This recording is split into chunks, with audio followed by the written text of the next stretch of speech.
Okay, this is day 2 and more of working with your coil pots at home. So in the first video, we created the base and added at least one coil to the piece. And what you needed to decide is if you were going to completely make an exposed coil pot, where you have the next coils where you only smooth the inside. If you were to make a coil pot, this one's bisque fired, that has a variety of patterns or design, the very coiled pot, or if you were going to, here's a glaze fired one, stages of clay, make a smoothed coil pot. As you're building this, if you change your mind from your original idea or sketch, that's fine.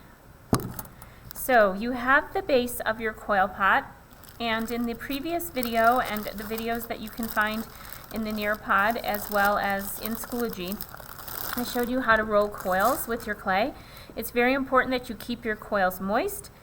They should be about the thickness of your pointer finger or your pinky. And then it's also very important that you have slip and your scoring tool. If you don't have a scoring tool, a fork works okay, but this works much, much better.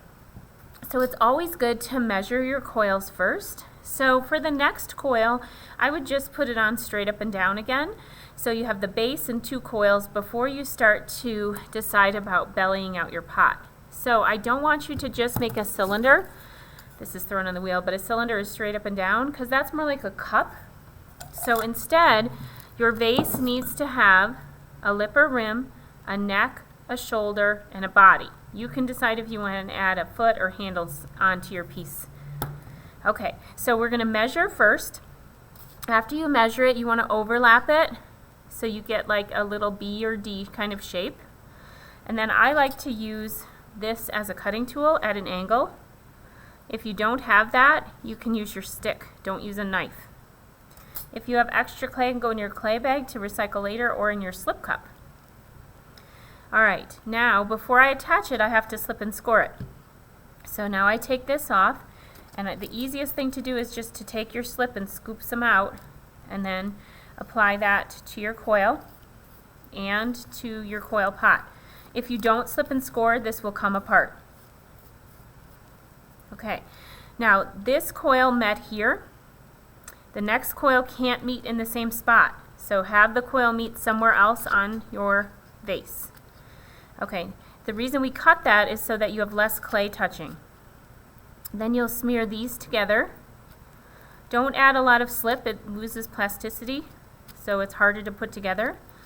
Now, you have to decide if you want exposed coil or smooth. If you want to make all pots, all vases, except for the varied one, will have the center smooth out like this, the inside. So you need to go in and smooth the inside. My coil dried out a little. Make sure you keep your coils really moist, or just make them right before you work, because even if you leave them in plastic, they can dry out. So you can use your finger, and if you can reach in, you can use your cleaner end, non-slippy end of your scoring tool. And it's always good to support the outside edge. So whatever works best for you. I think with such a little vase, your vases can be small, they don't have to be large. They're hard to transport large. Like that, and then smooth it out as you go, because it's hard to reach in there later. So if you're going to leave an exposed coil pot, you would not smooth the outside of this, okay? But if you want an smooth coil pot, like this one, then you're going to smooth it. And the easiest way is not your finger. The easiest way to smooth it is to do it as you go and to score it. So use your scoring tool and scrape it like this and attach the coil. Then use the flat end of it and scrape some off, or use your thumb. You can add a teeny bit of slip or moisture, but if you add a lot, it actually makes it weak. So it's better just to smear the clay together with your finger or thumb. Okay, so for your next coils, I'll get into the varied coil vase in a moment. This is not long enough. I would not try to add an extra coil here.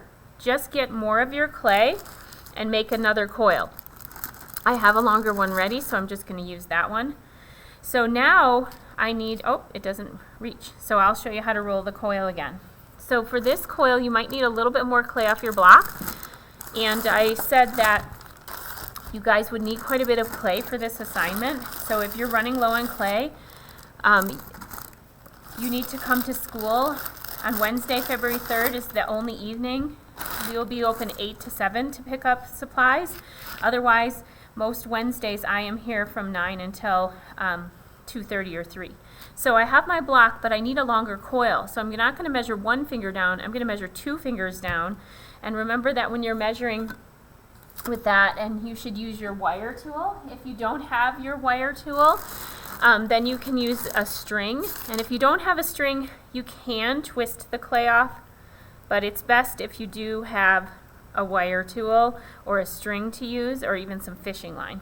Always wrap up your clay that you're not using. Okay, so I squish it. This is a review of coil. And then remember to roll with your whole hand and move back and forth. You might have to hold your slab mat as you're rolling. You bump your slab mat like I did. And again, if it flattens, you can put it on its side and kind of tap it. It takes some practice to roll coils, but at home, since you guys are at home, you guys get to roll your own coils. Next year, if you take Ceramics 2, if you're not a senior, you should take Ceramics 2 or Ceramics 3. If you're in Ceramics 2 now, you get to use the extruder at school, which is a lot faster. So I have a longer coil now. So now I want to belly out. So to make it belly out, the coil needs to go on the more of the outside edge. So I have a lot of excess clay here. I'm going to pinch some of that off.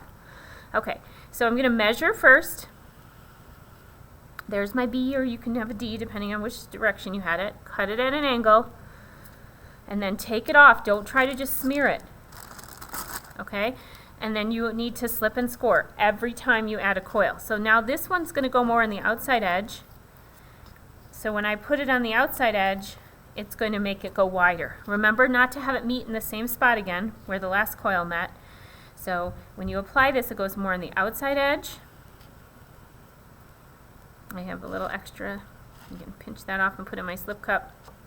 Now when you do this, you should support it, attach the coil, and then I like to go either in a downward motion around.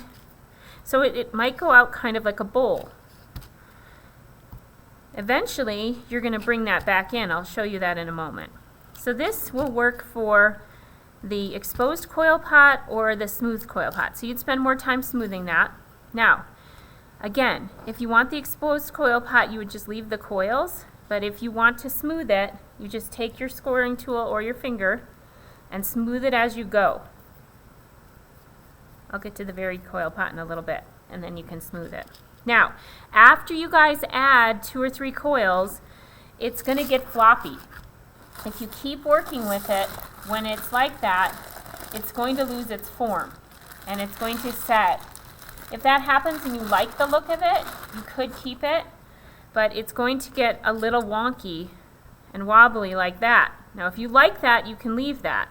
But if you don't, if you want more of a traditional form, what you have to do is after you add 2 or 3 coils, you need to either put it by a fan or leave it out a little while till it gets to the leather hard stage.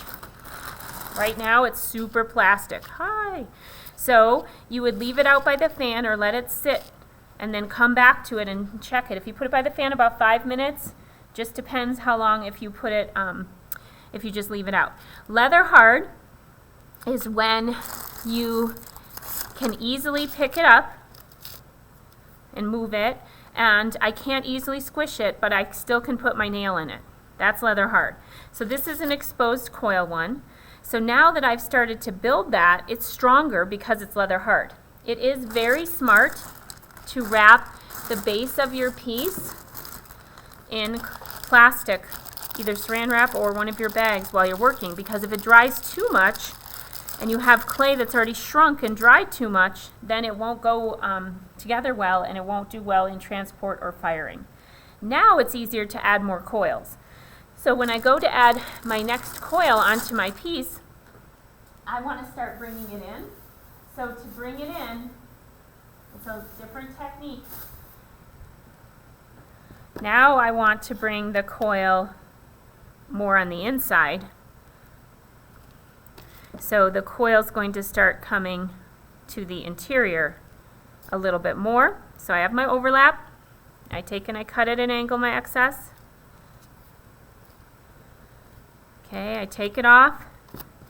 I score and slip every single time you add a coil.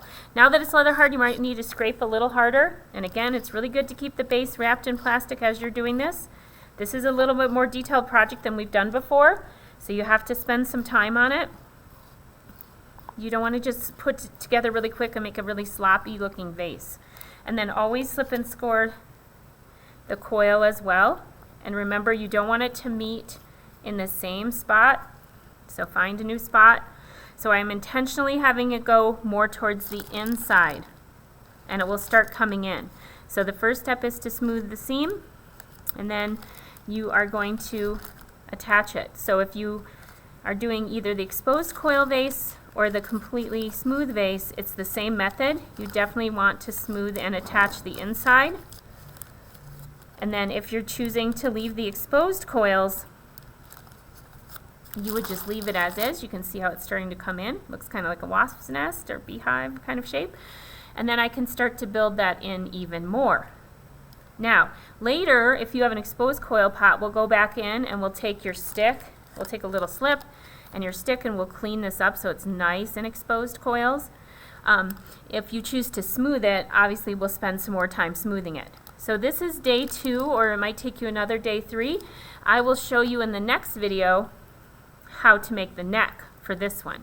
Okay, now a few of you are not doing exposed coil or smooth. A few of you guys are doing the varied coil.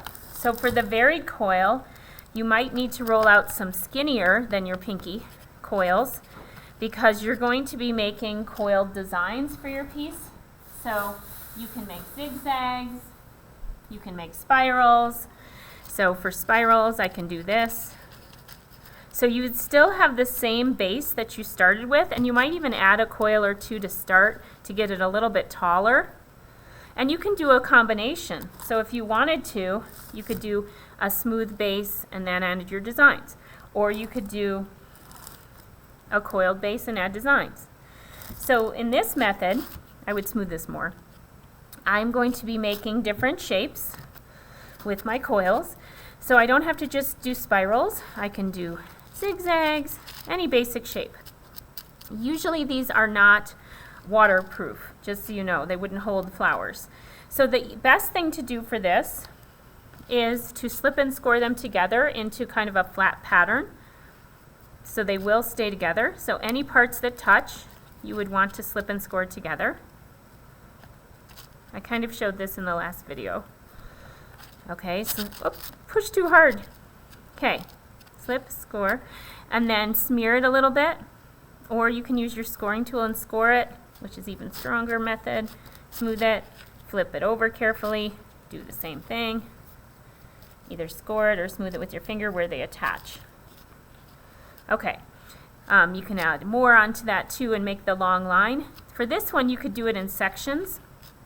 Again, after you add a few coils, if it's floppy like this, it's hard to work. So it's better if you let that get leather hard. See, this is leather hard. I can not easily move it, but I can put my thumb in it. It's better if you let it get leather hard, and then you take your plastic and let this firm up. After it's firmed up to leather hard, wrap it so it doesn't dry too much. Then it'll be easier to add your shapes for the varied coil one. So again, slip and score. You might have to press a little harder if it's leather hard, and then definitely slip and score. Now you don't have to put them in a row, you can do them one by one. So if it's easier for you to do it one by one, you definitely can attach those one by one. Otherwise, you can do it more in a pattern. But it is very important that you slip, score, attach, smooth. If you don't do this, especially for this varied coil vase, then it won't stay. And then definitely do the same on the outside. So instead of using slip, you can just use your scoring tool like this, or if you still need some more help with attaching, don't use slip. Use really soft clay, plastic clay, and smear it between the two. Don't use your slip. Your slip will make it less plastic, less flexible. So this works much better to smear it that way. Okay, so remember to take pictures or videos of you making your piece. so that you have it. So by day 2, or if it takes you 3 days, that's fine. It should be about at this stage. This is day 1, this is day 2, and we'll get to day 3 or 4 plus, where we do the neck and the rim in the next video.